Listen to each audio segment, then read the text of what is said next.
ادھر روس اور ایران سمیت کئی ممالک نے وینزویلا پر امریکی حملے کی مذمت کر دی ہے۔ مختلف ممالک کی جانب سے مذمتی بیان میں کارروائی اقوام متحدہ اور عالمی قوانین کی صریحاً خلاف ورزی قرار دی جا رہی ہے، جبکہ کیوبا نے امریکی حملہ ریاستی دہشت گردی سے تعبیر کر دیا ہے۔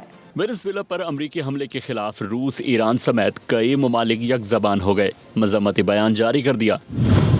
روس نے معاملے پر سلامتی کونسل کا ہنگامی اجلاس طلب کرنے کا مطالبہ کر دیا۔ روسی وزارت خارجہ نے مزید کشیدگی کو روکنا ضروری قرار دیا، تجویز دی کہ مذاکرات کے ذریعے مسئلے کا حل نکالا جائے۔ ایرانی وزیر خارجہ نے کہا کہ امریکہ نے وینزویلا کی خود مختاری کی خلاف ورزی کی۔ حملہ اقوام متحدہ کے چارٹر کی صریحاً خلاف ورزی ہے، اقوام عالم کو حرکت میں آنا ہوگا۔ اسپین نے وینزویلا میں کشیدگی میں کمی اور عالمی قوانین کے احترام کا مطالبہ کر دیا۔ کولمبیا کے صدر گسٹاو پیٹرو نے بین الاقوامی قوانین کی عملداری پر زور دیا، کہا کہ وینزویلا میں انسانی جانوں کا تحفظ یقینی بنایا جائے۔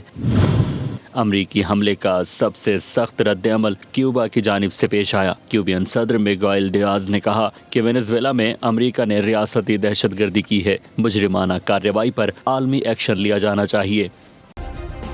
سبسکرائب کریں اور بیل دبائیں تاکہ کوئی خبر رہ نہ جائے۔